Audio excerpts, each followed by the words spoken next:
Hello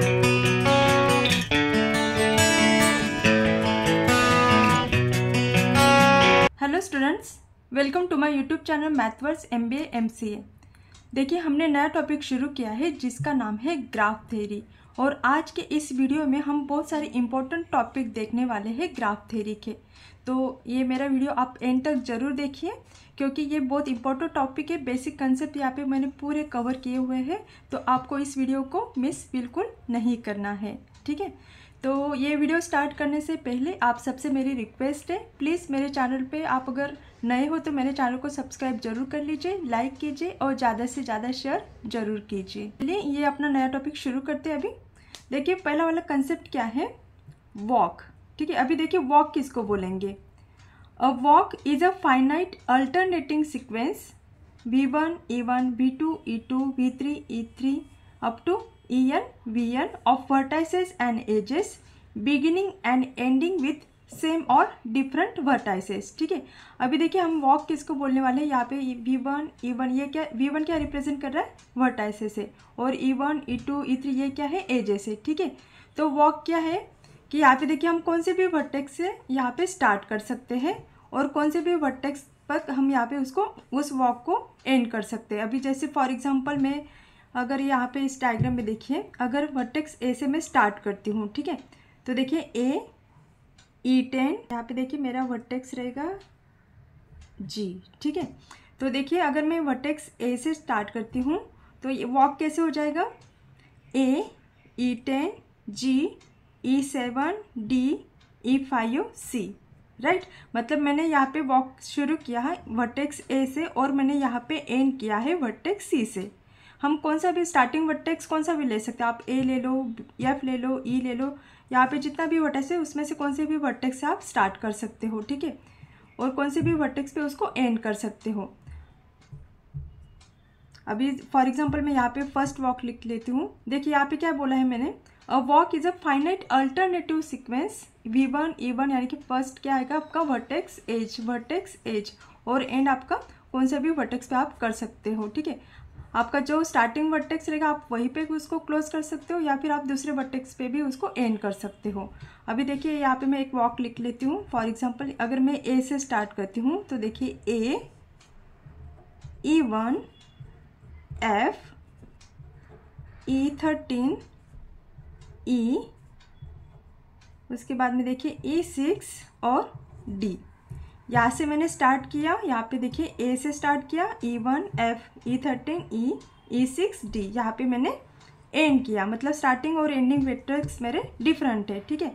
अगर suppose मैं यहाँ पे कौन सा वर्टेक्स लूँ, सपोज मैं यहाँ पे ले लिया मैंने वर्टेक्स E, ठीक है। मैं सेकंड वॉक लिख के दे रहा हूँ आपको। देखिए मैंने स्टार्ट किया है E से, E, E6, D, E5, C, उसके बाद में एज देखिए कौन सा है, E8, उसके बाद में G, E12 और E। मतलब मैंने यहाँ पे क्लोज्ड वॉक लिया। ये स्टार्टिंग मैंने E से किया और एंड भी मैंने E से किया। कहा देखिए E, E6, D, E5, C, E8, G, E12, E, and भी वहाँ से किया है। तो ऐसे आप नंबर ऑफ वॉक यहाँ पे लिख सकते हो। आप ओपन वॉक भी लिख सकते हो, यानी कि ओपन वॉक यानी कि एंडिंग और स्टार्टिंग वर्टेक्स उनके डिफरेंट रहेंगे, राइट। और एंडिंग और स्टार्टिंग वर्टेक्स अगर सेम है तो वो क्या हो जाएगा, आपका क्लोज्ड वॉक हो जाएगा। अभी यहाँ पे देखिए और एक मैं वॉक लिख के देती हूँ आपके लिए। अभी फॉर एग्जांपल सपोज मैं स्टार्ट करती हूँ वर्टेक्स बी से, ठीक है। तो देखिए ये बी, उसके बाद में लेती हूँ मैं उसकी edge E3, right, B, E3, B, E2, A, E1 और F। ये क्या हो गया, मेरी क्लोज्ड वॉक हो गई, राइट। आ गया समझ में। तो इस तरीके से आप यहाँ पे वॉक ले सकते हो। मतलब कौन से भी वर्टेक्स से स्टार्ट करो और कौन से भी वर्टेक्स से वहाँ पे उसको एंड करो, राइट। चलिए अभी नेक्स्ट टॉपिक देखते हैं। अभी यहाँ पे देखिए क्या बोला, क्लोज्ड एंड ओपन वॉक। मतलब क्लोज्ड वॉक किसको बोलेंगे, जहाँ पे स्टार्टिंग और एंडिंग वर्टेक्स अगर सेम है तो उसको बोलेंगे हम क्लोज्ड वॉक। और यहाँ पे स्टार्टिंग और एंडिंग वर्टेक्स अगर डिफरेंट है तो वो क्या हो जाएगा आपका ओपन वॉक। देखिए यहाँ पे डेफिनेशन लिखा है, a walk is said to be closed if it's origin and terminus vertex, यानी कि देखिए स्टार्टिंग और एंडिंग वर्टेक्स यानी कि V0 और Vn, यानी कि स्टार्टिंग और एंडिंग वर्टेक्स अगर सेम है तो उसको क्या बोलेंगे हम, क्लोज्ड वॉक बोलेंगे। अभी देखिए क्लोज वॉक के लिए मैं क्या लिख सकती हूँ, A E10 G E7 D E6 E E13 F E1 A। यहाँ से स्टार्ट किया, ऐसे आते हुए ऐसे, और यहाँ पे देखिए ये क्या हो गया, मेरा क्लोज्ड वॉक हो गया। चलिए मैं आपके लिए यहाँ पे लिख के देती हूँ, A E10 G E7 D E6 E E13 F E1 और A, ये क्या हो गया, मेरा क्लोज्ड वॉक हो गया। और ओपन वॉक के लिए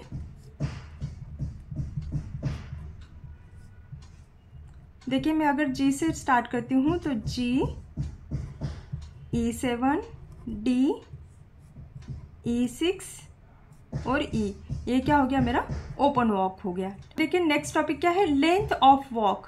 तो लेंथ ऑफ वॉक क्या बोलेंगे हम, the number of edges is called the length of walk, यानी कि जो हमने वॉक लिया है उसमें टोटल नंबर ऑफ एजेस कितने हैं वो काउंट जो रहेगा वो क्या रहेगा, लेंथ ऑफ वॉक।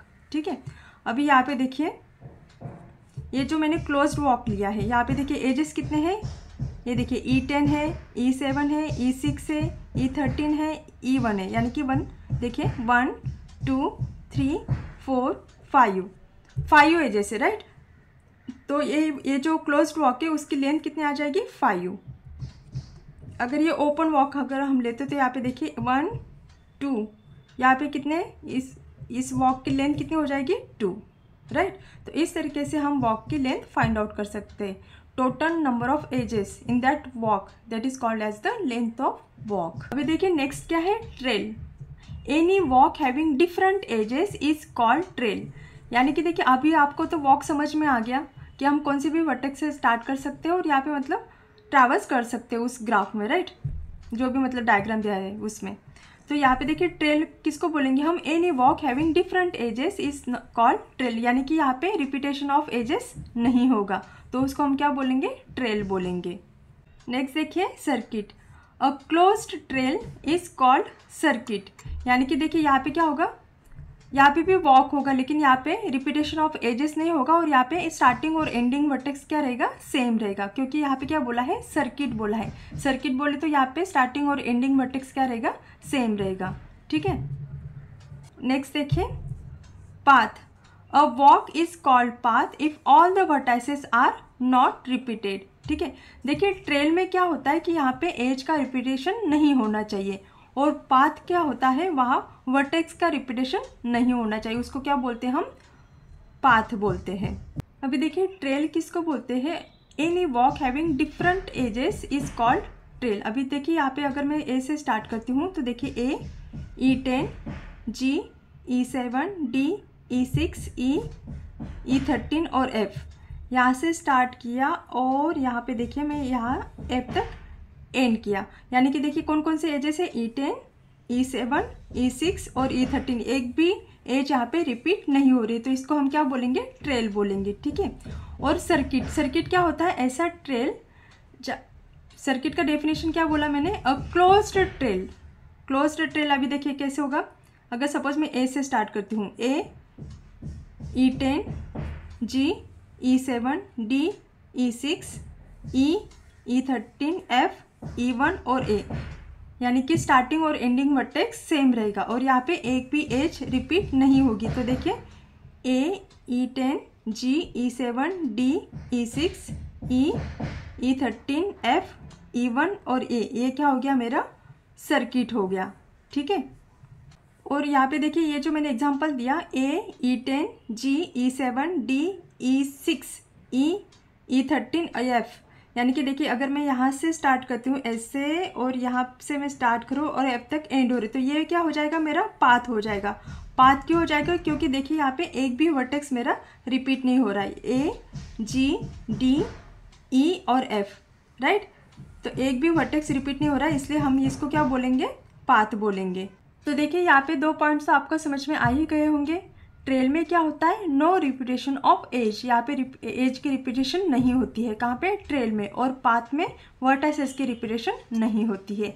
ये दोनों पॉइंट यहाँ पे इंपॉर्टेंट है। अभी नेक्स्ट देखिए क्या है, cycle. A closed path is called cycle. अभी जस्ट हमने देखा पाथ में क्या होता है, वर्टाइसेस का रिपीटेशन नहीं होता है। तो क्लोज्ड पाथ उसको क्या बोलेंगे हम, साइकिल बोलेंगे। फॉर एग्जाम्पल देखिए, अभी देखिए साइकिल, साइकिल क्या होता है, a closed path is called cycle. अभी फॉर एग्जाम्पल अगर मैं स्टार्ट करती हूँ डी से, ठीक है, तो देखिए D, E6, E13, F, E11, G, E7, D। तो यहाँ पे देखिए डी से मैं स्टार्ट कर रहा हूँ, यहाँ से ऐसे, ये देखिए ये क्या हो जाएगा, हमारा साइकिल हो जाएगा, क्योंकि स्टार्टिंग और एंडिंग वर्टेक्स सेम ही है और यहाँ पे वर्टेक्स का रिपीटेशन नहीं है। तो ये क्या हो जाएगा, मेरा साइकिल हो जाएगा। ठीक है, तो चलिए मैं ये लिख के देती हूँ। डी से स्टार्ट किया, D, E6, E13, F, E11, G, E7 और D, यानी कि स्टार्टिंग और एंडिंग वर्टेक्स क्या रहेगा, यहाँ पे सेम रहेगा और एक भी वर्टेक्स यहाँ पे रिपीट नहीं होगा। तो आप देखिए यहाँ पे आप बोलेंगे कि मैम ये तो देखिए यहाँ पे भी डी है और यहाँ पे भी डी है, तो यानी कि रिपीटेशन तो हो रहा है। तो देखिए क्या होता है, साइकिल में क्या होता है या फिर सर्किट में क्या होता है, अगर स्टार्टिंग का और एंडिंग का वर्टेक्स सेम है तो उसमें कोई प्रॉब्लम नहीं है। स्टार्टिंग का और एंडिंग का वर्टेक्स यहाँ पे रिपीट हो सकता है, ठीक है, लेकिन मिडल वाले जो वर्टेक्स है वो एक ही बार आने चाहिए। अभी देखिए नेक्स्ट इंपॉर्टेंट टॉपिक क्या है यहाँ पे, Eulerian path. A path in a graph is said to be an Eulerian path if it traverses each edge in the graph once and only once. अभी यहाँ पे क्या है, यहाँ पे एज का रिपीटेशन नहीं होना चाहिए, राइट। अभी देखिए ये जो ग्राफ लिया है यहाँ पे यूलरियन पाथ हम कैसे फाइंड आउट करेंगे, देखिए फॉर एग्जांपल अगर सपोज मैं स्टार्ट करती हूँ U से, राइट, तो U, E1, V, E2, W, E5, Y, E4, X, E3, W, right. तो देखिए यहाँ पे मतलब पूरे एजेस कवर होने चाहिए और यहाँ पे एज का रिपीटेशन नहीं होना चाहिए। तो देखिए मैं यूलरियन पाथ कैसे लिख सकती हूँ, यहाँ पे अगर मैं U से स्टार्ट करती हूँ तो देखिए U, E1, V, E2, W, E5, Y, E4, X, E3 और W, राइट। ठीक है, तो देखिए यहाँ पे पूरे के पूरे जो एजेस है वो E1, E2, E3, E4, E5 वो हर एक एज यहाँ पे एक ही बार आई है, यहाँ पे रिपीटेशन एज का नहीं है। तो ये क्या हो गया, अपना यूलरियन पाथ हो गया। आ गया समझ में। अभी नेक्स्ट इंपॉर्टेंट टॉपिक देखिए, यूलरियन सर्किट। देखिए स्टूडेंट्स, इस वीडियो में जितने भी टॉपिक मैं कवर कर रही हूँ ये ग्राफ थ्योरी के सबसे इंपॉर्टेंट वाले टॉपिक है और ये जो क्वेश्चन है वो 100% पूछे जाने वाले ही क्वेश्चन है। Hamiltonian graph, Hamiltonian path, right. तो ये सब इंपॉर्टेंट टॉपिक रहते हैं और कम से कम 4 या 5 मार्क के लिए ये क्वेश्चन पूछे जाते हैं एग्जाम में। तो आप केयरफुली ये सब ध्यान से पढ़िएगा, ठीक है। यहाँ पे देखिए और अच्छे से एग्जाम्पल्स मैं आपके लिए लेके आई हूँ सो दैट आपका कंसेप्ट जो रहेगा वो क्लियर हो जाएगा, ठीक है। तो चलिए अभी देखिए नेक्स्ट टॉपिक क्या है, Eulerian circuit. A circuit in a graph is said to be an Eulerian circuit if it traverses each edge in the graph once and only once, ठीक है। अभी देखिए थोड़ी देर पहले हमने क्या देखा, यूलरियन पाथ देखा, राइट। तो वहाँ पे क्या है, एजेस का रिपीटेशन नहीं होना चाहिए, राइट।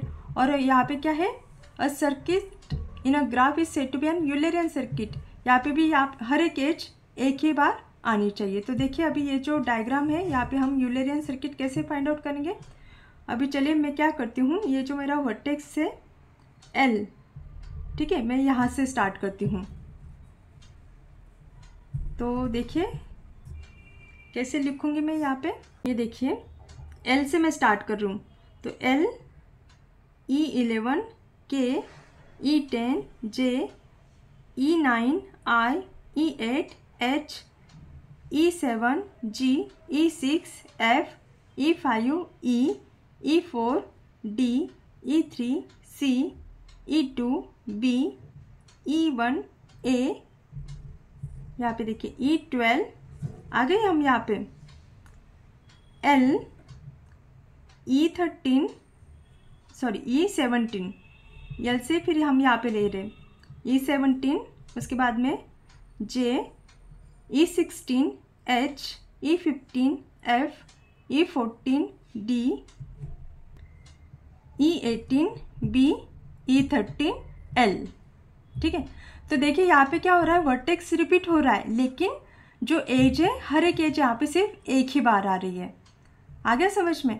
देखिए एक बार मैं फिर से, देखिए जब मैं मतलब ट्रैवर्सिंग करूँ यहाँ पे वर्टेक्स और एजेस का ट्रैवर्सिंग जब करूँ तो यहाँ पे रिपीटेशन ऑफ वर्टाइसेस है, लेकिन यहाँ पे रिपीटेशन ऑफ एजेस नहीं है।